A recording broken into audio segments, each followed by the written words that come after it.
Con la tesis de que en el Ecuador no hay un problema de inseguridad, o no había un problema de inseguridad, sino de percepción de inseguridad, el gobierno de la Revolución Ciudadana perdió aproximadamente 1 año y medio en que no hizo prácticamente nada para combatir el delito, y por supuesto el delito se expandió, ganó espacios y llegó a crear un clima de inseguridad como nunca antes lo había tenido el Ecuador.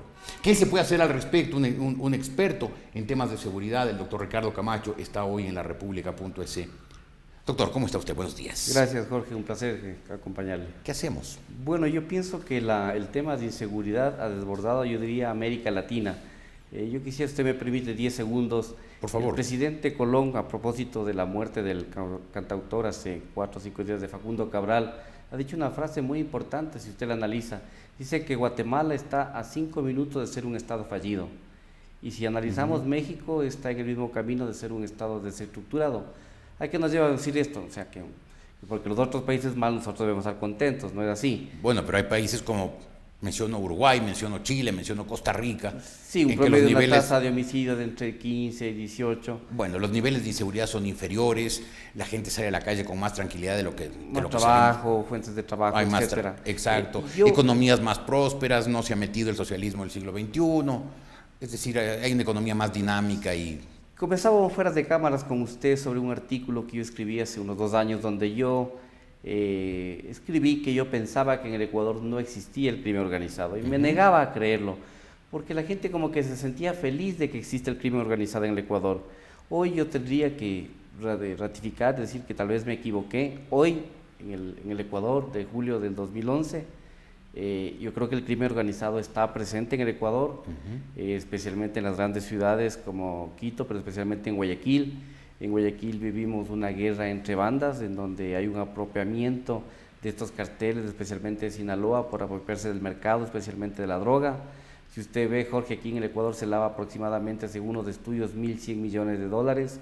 El presupuesto del municipio de Quito, para que nuestros televidentes tengan una idea, es de 800 millones de dólares. Y yo creo que el estudio de los 1.100 se queda corto. Yo diría que es un poco más, pecando de pitonizo, de que el lavado de dinero es mucho más en el Ecuador. Entonces, frente a ese clima de inseguridad de América Latina que está en la agenda de todos los presidentes, yo creo que el Ecuador, como el resto de países de América Latina, no estuvo preparado para receptar o recibir al crimen organizado. ¿Qué busca el crimen organizado? Sí, pero algunos países reaccionaron a tiempo. Aquí el gobierno dijo que era un problema de percepción. A ver, vamos analizando. El primer ministro, el ministro Larrea, es un ministro que pensó que con una lista de compras se podía tener la mejor policía de América Latina. ¿A qué me refiero, Jorge? Ahí se compraron o se establecieron la línea, la hoja de ruta para comprar las Glock, o sea, las pistolas 9 milímetros, los chalecos que hacían falta, unas camionetas que fungían o fungen hasta ahora de patrulleros, que no son patrulleros. Entonces es una lista de compras y se dieron cuenta que eso no salía mayor cosa. Claro. Gustavo Yal, por ejemplo, es el ministro que rompe, digamos, un ministro de gobierno o del interior dura 6 meses en este país. Eso es lo más grave, ¿no? Pero Gustavo Yal se queda 20 meses y deja estableciendo una hoja de ruta. Creo que entre todos los ministros de gobierno y del interior que ha tenido el señor presidente, creo que Yal es el mejor que lo tuvo, porque deja una hoja de ruta, lastimosamente llega el 30 de septiembre y no se puede cumplir todo ese proceso de reestructuración de la policía. Está claro que por lista de compras, por percepción, se perdió el tiempo, no se combatió, por lo menos con eficacia. El problema es, ¿qué hacemos hoy frente al crimen organizado que usted dice que ya ha hecho raíces? El Ecuador tiene varios problemas en el tema. Una policía en donde el 70% de los ecuatorianos no confían en la policía. Un problema, la policía está dividida en una policía preventiva y científica o investigativa. Esa policía científica e investigativa no investiga, según el relator Halston. De cada 100 homicidios, solo 1 va a sentencia, o sea que el mejor negocio en este país es el asesino, porque tengo el 99% de probabilidad que nunca me van a sancionar ningún juez. La pena máxima en este país es de 25, mentira, no es de 25 años, es de 12, porque el 2 por 1 sigue existiendo. Claro, si me dan 25, pues el 2 por 1 entonces... O sea, hasta el peor criminal sale rapidito de la cárcel. Exactamente, sí. Y después viene el Día del Papa y más cosas, ¿no? Y cambian la ley y sacan a miles de narcotraficantes, eso también hay que acordarse.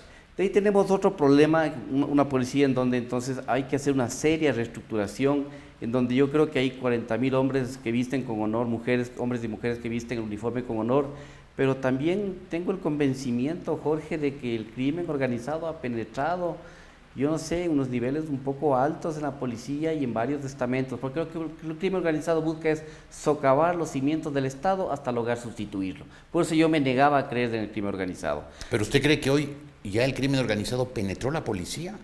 No exactamente toda la policía, pero hay indicios. Si usted ve los 10 más buscados, la lista de los 10 más buscados, está un policía desertor. Cáigase de patas, Jorge. Un policía desertor, violador, asesino, homicida y asalta bancos. ¿Y las Fuerzas Armadas también estarán penetradas? A ver, lo que busca el crimen organizado, yo tuve el gusto de vivir un hermano país como México. En México usted no se asombraba cuando había generales de 2 y 3 estrellas que cayeron presos en la buena época de los años 90 del PRI y después en la época del presidente Fox de la transición, que estaban contaminados por el narcotráfico. Yo creo que en algún instante el presidente Correa tendrá que tomar la decisión que tomó Colombia en los años 80 con el general Rosa Serrano, recuerde usted, de dictar un decreto de discrecionalidad, o sea, el Estado tiene el derecho a quedarse con los policías que cree que son de su confianza, no política, sino profesional. ¿Usted habla de una reestructuración total de la policía? Claro, yo hablo que el general Rosa Serrano en el año 80 dio de baja 8,000 policías para poder limpiar la policía colombiana. Algo así pasó, si no me equivoco, en el año México, 31 en Chile, cuando disolvieron la policía y crearon el cuerpo Carabineros. Carabineros. Ahora, el problema es... Y pues viene México, Jorge, el año pasado con la Policía Federal Preventiva, 2,000 policías dados de baja, con un decreto de discrecionalidad. Usted, Jorge, sabe que el 55 al 60% de los delitos mayores, las órdenes salen de la Penitenciaría del Litoral, del Penal García Moreno y de La Roca. Entonces, en vez de poner inhibidores telefónicos, ¿por qué no ponemos escuchas telefónicas como nos aconsejaron los franceses y los colombianos? Acá vinieron misiones de... ¿Usted está de acuerdo con que se haga eso? Con escuchas telefónicas legales. Autorizadas por no políticas. Y no para oír a los políticos, sino para oír a los delincuentes. Porque usted tiene, estadísticamente, Jorge, usted tiene el 50 al 60% de órdenes, sale de estos 3 centros penitenciarios. ¿Usted no ve otro camino para derrotar el crimen organizado y mejorar los niveles de seguridad en el país que reestructurar a fondo la policía? O sea, si no hacemos eso, tenemos la guerra perdida. Uno de los factores. En 2 palabras, ¿cuáles otros? La segunda es tenemos una inteligencia policial muy pobre. Hay que mejorarla. Hay que mejorarla en tecnología. El tema de compra de información me parece interesantísimo, no solo para los 10 más buscados, ojo, eso es una equivocación. La compra de información quedó reglamentada en diciembre para peritos, los palotes. Le compro un ejemplo, Jorge, si me permite. Cuando murió el hijo del señor periodista Barcos en Guayaquil, ¿no? En 24 horas nosotros ofrecimos a través del NINA 800 delitos. A las 24 horas llamó una persona, nos dio la información. Los asesinos vivían a 2 cuadras de la lavadora donde murió el niño. Entonces, sí sirve la compra de información, pero no para venderlo como para los 10 más buscados, ojo. Para todo. Para todo. Perfecto. Esos serían los pasos básicos. Y después, unas fuerzas armadas que hay que tenerles como as. Pero usted, cuando salieron los grupos de élite a la calle, usted criticó, dijo que eso era folclórico, si no me equivoco, usted usó esa palabra. Sí, bueno, pero ¿qué resultados tuvieron los grupos de élites policiales? Ajá. Los grupos de élites policiales tuvieron un éxito durante 37 días. Pero entonces usted cree que hay que sacar las Fuerzas Armadas. No, yo digo que las Fuerzas Armadas hay que guardarle como as para cuando haya que intervenir, pero con unas Fuerzas Armadas con otra visión, Jorge. Las Fuerzas Armadas... O sea, hay que reestructurar también las Fuerzas Armadas. Las Fuerzas Armadas con una labor, ya una capacitación policial, o sea, dispuestas a enfrentar el crimen organizado con labor, porque las dos doctrinas son diametralmente distintas. O sea, ¿usted cree entonces que sí se puede derrotar el crimen? Pero que claro, a pesar del tiempo que se perdió, todavía se puede recuperar el tiempo perdido. Para ser sincero, Jorge, yo pienso que este gobierno sí ha hecho grandes esfuerzos ha dado cantidad de dinero a la policía. Esfuerzos sí, éxitos es el problema que ha faltado. Lo que no existió es una política sostenible. Ha venido un ministro, lista de compra, el otro ministro, reestructuración de la policía. Un tema más, doctor Camacho, y brevemente para terminar, el tema de Gastón Alarcón. Ese fue un tema que se volvió muy polémico en el país. El señor encuentra que le están asaltando su casa, su mujer, su hija, y ataca al delincuente. No podemos los ecuatorianos hacer justicia por nuestra propia mano, pero si el señor en ese momento se ponía a llamar a la policía, seguramente pues por las insuficiencias de equipamiento de la policía en materia de comunicación, en materia de personal, pero hubiera llegado 1 hora después, cuando ya los delincuentes hubieran estado celebrando sus éxitos. ¿Qué hacemos los ecuatorianos si nos asaltan y nos encontramos al ladrón ahí adentro? Bueno, amenazando a nuestra familia. Sí, Jorge, en el caso del señor Gastón, yo creo que es comprensible. Yo creo que los 13 o 14 millones de ecuatorianos le comprendemos al señor Gastón. Es más, creo que tú y yo, o usted y yo, no sé, queríamos en ese instante. Pero en el instante en que el señor Gastón actúa... ¿Qué haría usted? ¿No se lanzaría encima del delincuente que está amenazando a su familia? No lo sé, yo no quisiera estar en... a lo mejor se fuera a una cabina telefónica para llamar a la policía. Pero el problema es que cuando él le atropella al delincuente, ya no existe la legítima defensa. Usted sabe que tiene que haber un momento, el peligro tiene que ser real, inminente y factible. Una vez que el asalto ya había pasado, ya no se podía hablar de legítima defensa. Entonces, ahí lo que va a pasar es que el señor Gastón tendrá que presentarse ante la justicia. Me imagino que un juez inteligente le dará medidas cautelares. Si para pillos de 100 soletas con 50 detenciones les dan medidas cautelares, el señor tendrá que enfrentar y decir, tuve una locura temporal, una responsabilidad, tendrá que él, no sé, pagar una pena de 2 o 3 meses. Todo el mundo le apoyamos, pero ojo, mire lo que pasó en Santo Domingo. Un camionero la semana pasada ve que le asaltan a un señor de una camioneta, se salta de carril, le atropella a los 2 delincuentes, o sea, no estoy defendiendo a los delincuentes, los arrastra 10 metros y los mata a los 2. Entonces mejor entreguemos Glock a cada una, pistola Glock de 9 milímetros a todos los 13 millones de ecuatorianos, un camión, y así nos libramos de los fiscales, la justicia, la mano de la justicia. Pero en cambio lo que hizo es lo contrario, se desarmó a los civiles, se desarmó incluso a los cuerpos privados de seguridad, mientras los delincuentes están muy armados.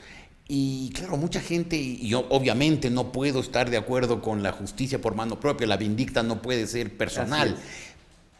Pero ante una impunidad. Pero ante la impunidad que hay en el Ecuador. Es comprensible, por eso la gente reacciona por el peor camino posible, pero es la única reacción que mucha gente encuentra. El 80% de los ecuatorianos le apoya al señor Gastón. Ajá.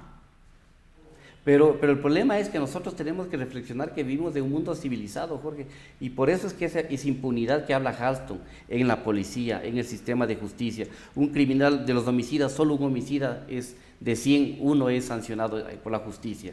Todo esto tenemos que cambiar, porque tomar la justicia por manos propias no es justicia, es ensuciarse las manos. Así es. Doctor, muchas gracias por haber estado aquí. A usted, Jorge, el placer de volverlo a ver siempre. Muchas gracias. El doctor Ricardo Camacho, un experto en temas de seguridad. Y me quedo con su convencimiento, con su fe. Sí se puede derrotar al crimen organizado a pesar de lo enraizado que ya está en el Ecuador.